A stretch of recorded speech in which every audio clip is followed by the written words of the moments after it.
fight's going to happen now. What was your feelings going into that as Usyk comes in? Thank you. Did you know how many people I boxed in front of at Wembley Stadium? Sorry? I boxed at Wembley Stadium? Yeah. Do you know how many people were there? John Fury just lost his absolute mind at a press conference. And what happened next has the entire boxing world questioning everything they thought they knew about this family. We're talking about a 60-year-old man who hasn't stepped in a ring professionally in decades, charging at Froch like he's ready to throw down right there in front of cameras, promoters, and security. This wasn't some calculated WWE-style theater for the cameras. The look in his eyes, the way his fists were clenched, the security scrambling to get between them, this was pure, unfiltered rage boiling over in real time. And here's the kicker, Froch, a former world champion who's faced killers in the ring, didn't even flinch. He stood there calm as ice while chaos erupted around him.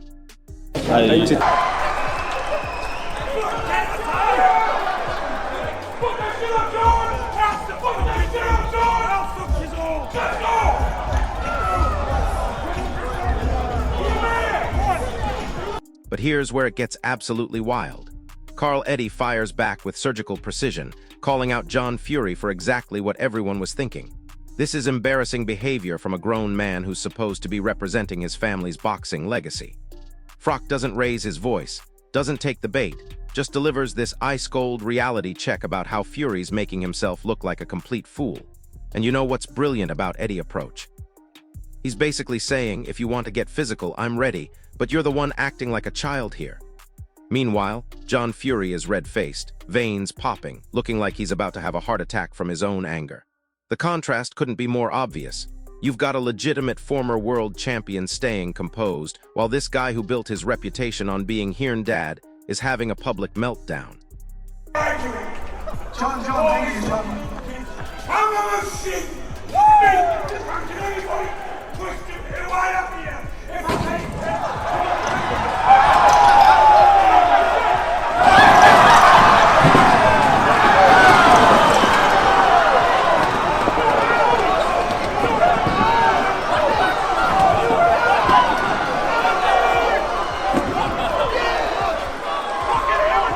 Now listen to this part.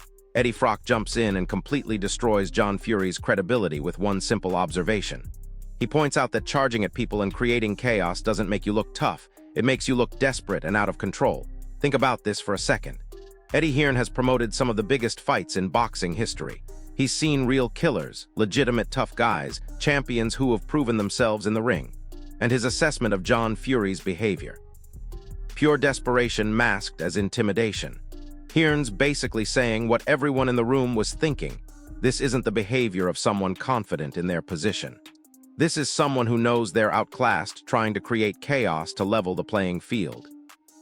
He did nothing. He just made a of himself. Again, don't get me wrong, if it came on top and he came to my face and he tried anything, I'd have to defend myself. And get this, Froch drops another truth bomb that exposes the whole situation. He breaks it down perfectly. There's a massive difference between defending yourself when genuinely threatened and charging around like a madman trying to intimidate people. Froch has been in there with Carl Abraham, Mikkel Kessler, Andre Ward, legitimate killers who could actually back up their intensity with world-class skill. So when he looks at John Fury's theatrics, he sees right through it. Here's a guy who hasn't fought professionally in decades, talking tough to a former super middleweight world champion. The audacity is almost impressive. Froch's point is crystal clear: real fighters don't need to create chaos to prove their point. They let their record and their composure do the talking. Running his own YouTube channel and sort of criticising stuff, you know, I think his comments about the Saudi stuff and the atmosphere, I don't really get it. Like, we know that the atmosphere is not as good as it is in the UK or in Phoenix for a big Mexican fight, but it's an emerging market, and Hold up, because Johnny Nelson's take on this situation reveals something even more damaging for John Fury. Nelson, who knows the boxing business inside and out, starts talking about consequences. Not just the embarrassment, not just the headlines, but the real financial and reputational damage that comes from losing control like this. Think about what's at stake here. The Fury family has built an empire around Tyson's career. Endorsements, pay-per-view buys, promotional deals, all of it depends on maintaining a certain image. And here's John Fury potentially jeopardizing all of that because he can't control his temper at a press conference. Nelson's pointing out that this isn't just bad optics, it's bad business. Meanwhile, Carl Froch continues to handle everything with the professionalism you'd expect from someone who's actually achieved something significant in the sport. Hey and Derek Chisora at the press conference when Chisora came to David Haye and David Haye put a right hand and a big left hook elbow onto the chin. That's what you've got to do. If somebody's coming to you and coming into your face, you've got to defend yourself. When you've got nowhere else to go, you've got to let the shots go. And if Big John Fury, the fighting man, who's never had a fight in his life, not for the last 20 years anyway, if he comes for me looking for some aggro... But wait, it gets worse. John Fury starts going on this bizarre rant about his authority and how nobody can challenge him. And honestly, it comes across like someone desperately trying to convince themselves of their own importance. He's talking about building the story around his son, acting like he's the mastermind behind Tyson's success. But here's the reality check nobody wants to say out loud. Tyson Fury became heavyweight champion because of his own talent, dedication, and mental toughness. Not because his dad knows how to cause scenes at press conferences. Watching John Fury demand respect while acting completely unrespectable is painful. Carl Froch doesn't even need to respond because the contrast speaks for itself. One guy earned his reputation in the ring, the other is trying to ride his son's coattails while throwing tantrums. And if he does it again and he's over, he's going to get fined again. And I don't know if it's by the pound, by the ounce, what he's getting fined for, but it's an Here's the kicker that nobody's talking about. John Fury's antics are crossing from embarrassing into genuinely concerning territory. We're watching a man in his 60s getting so worked up that security has to physically restrain him from potentially assaulting someone. That's not entertaining, that's worrying. Carl Froch recognizes this and maintains his dignity throughout the entire ordeal. He's not taking the bait, not escalating the situation, just demonstrating what actual professionalism looks like under pressure. The boxing world is watching this unfold and seeing a clear distinction between someone who's earned their stripes and someone who's desperately trying to stay relevant through chaos and controversy.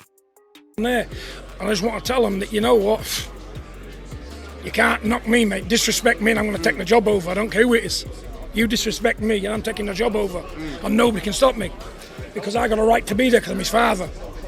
I'm not some idiot. If it wasn't for me, who built the full story around him, what would there be? I'm a big player. Now listen to this part, because Carl Froch makes a point that cuts right to the heart of the issue. He acknowledges that John Fury's behavior went beyond typical press conference posturing and actually felt threatening. But instead of responding with equal aggression, Froch chooses to highlight the recklessness of making loose threats in a public setting. This is master-level psychology. Froch is essentially saying, I see what you're doing, I'm not impressed, and I'm not going to dignify it with a similar response. Meanwhile, John Fury's lack of control is on full display for everyone to analyze and judge. The contrast in mental strength couldn't be more obvious to anyone paying attention. Father of the king of the world. I think he's referring to Tyson Fury. You know, when you have kids, you know, most people, when they want to talk about their children, they might pull their mobile phone out and show a few pictures. Big John just shows you his balls. That's where they came from. If there's anyone who needs a Manscaped advert, it's fucking John Fury. Always on about the balls. Eddie Hearn's follow-up observation really drives home just how far John Fury has fallen from any semblance of professionalism. When you need security to physically separate you from another person at a boxing press conference, you've lost the plot completely.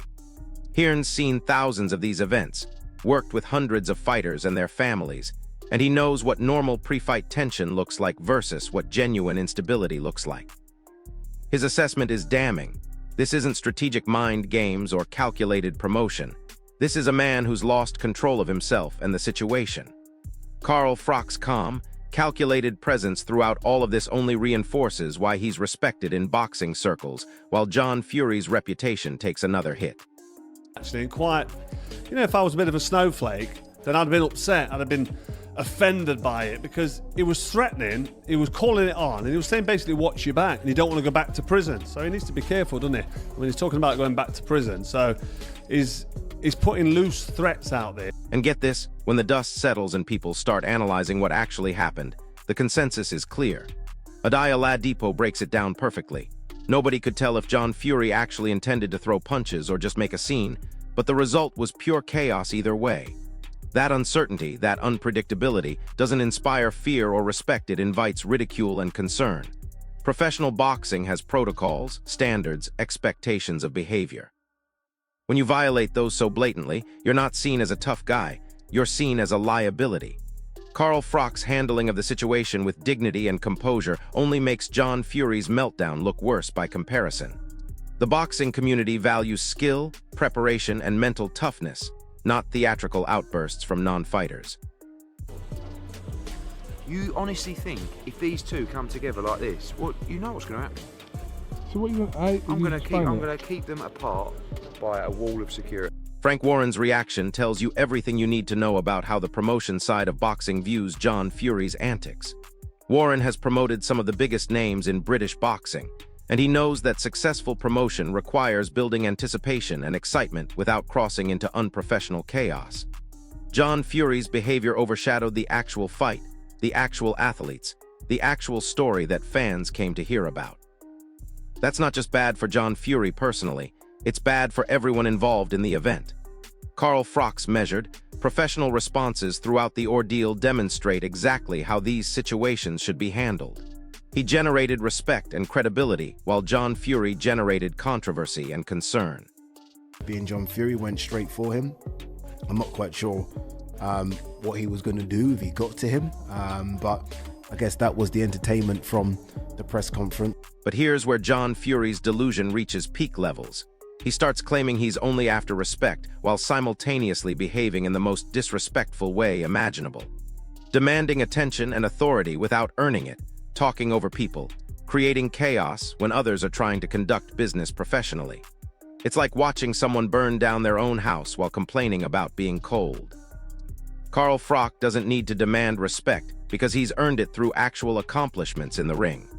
The contrast between someone who's achieved something significant and someone who's desperately trying to claim relevance through association couldn't be clearer to anyone watching this unfold. Finger, well, guess what? I ain't standing for it. And I want no money. I want nothing. I don't want any fame. I fuck sweet all. What I want is some respect put on the back of my name. That's me dad. He deserves a chair. He deserves a mention. But he's blinded with all this bullshit, ain't he? Now listen to this insight from Johnny Nelson that really exposes the strategic problem with John Fury's approach. Nelson points out that while Fury succeeded in creating buzz and getting attention, he also revealed his hand completely to Carl Froch. Froch now knows exactly how John Fury operates under pressure, how he reacts to confrontation, what buttons can be pushed to make him lose control. That's valuable intelligence for anyone who might face the Fury family in business or promotional settings. Meanwhile, Carl Froch revealed nothing except his ability to stay composed under pressure and handle chaos professionally. From a strategic standpoint, John Fury played himself completely. I'm fine because I'm quite sure Carl's going to rip the life out of John after today. I think John did a job. John did a job and got the excitement going, got people talking. That's exactly what he did. Here's the moment that really crystallizes everything wrong with John Fury's approach to these situations. The idea that striking someone at a press event demonstrates strength or commands respect is so backwards it's almost impressive. Real strength is Carl Froch's ability to stay composed while chaos erupts around him. Real power is not needing to lash out physically because you're confident in your position and your abilities. Every impulsive reaction from John Fury highlights the difference between someone who's secure in their achievements and someone who's desperately trying to manufacture relevance through controversy. The boxing world sees this clearly, and it's not reflecting well on the Fury family brand. Actually, so there will be an appeal taking place. So that fine could be reduced or it could be increased. It goes in front of a completely independent appeal.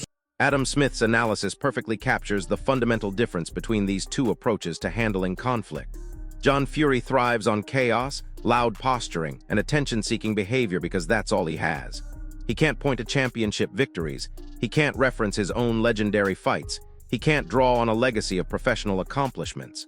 So he creates drama to stay relevant. Carl Froch doesn't need any of that because his resume speaks for itself.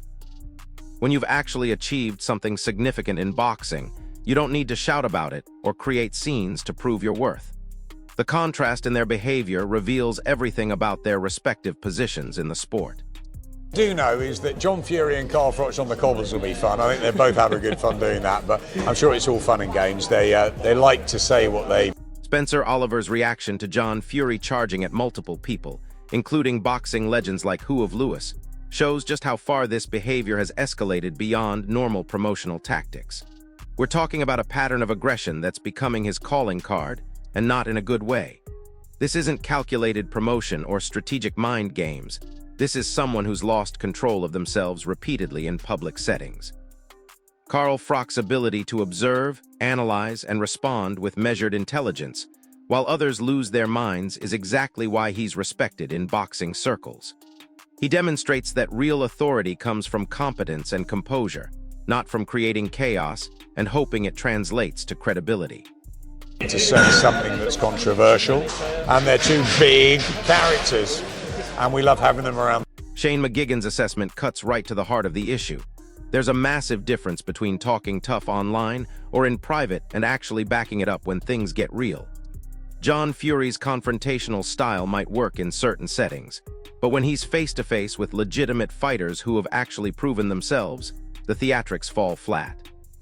Carl Lennox has been in there with world-class opponents who could genuinely hurt him, so John Fury's intimidation tactics don't register as anything more than noise.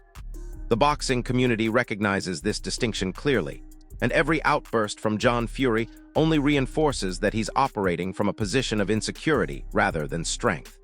Cobra, mate. Really? The Cobra's dangerous. He's still in shape, 48 years of age. John's standing over there behind you. You got to go with John Fury.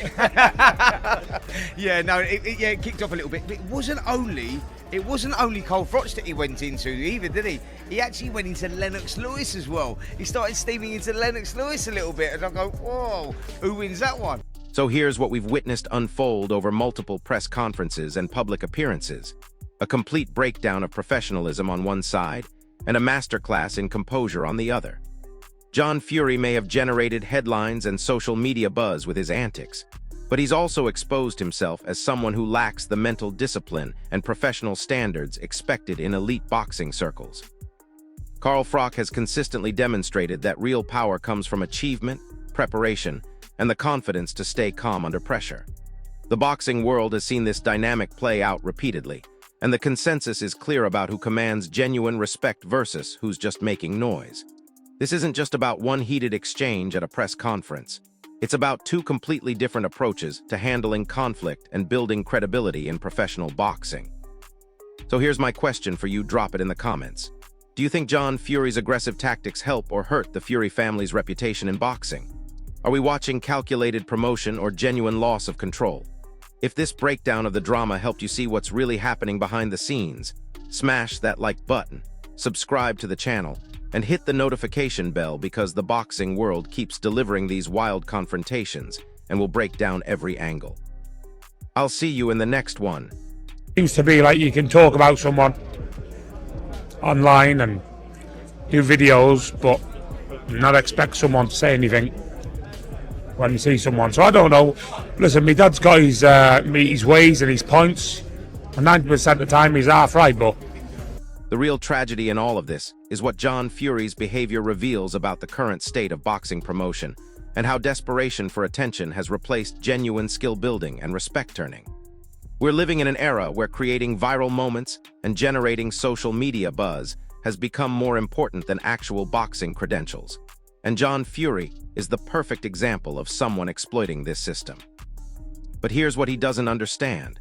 While his antics might generate temporary attention, they're actively damaging the long-term credibility of everything associated with his name.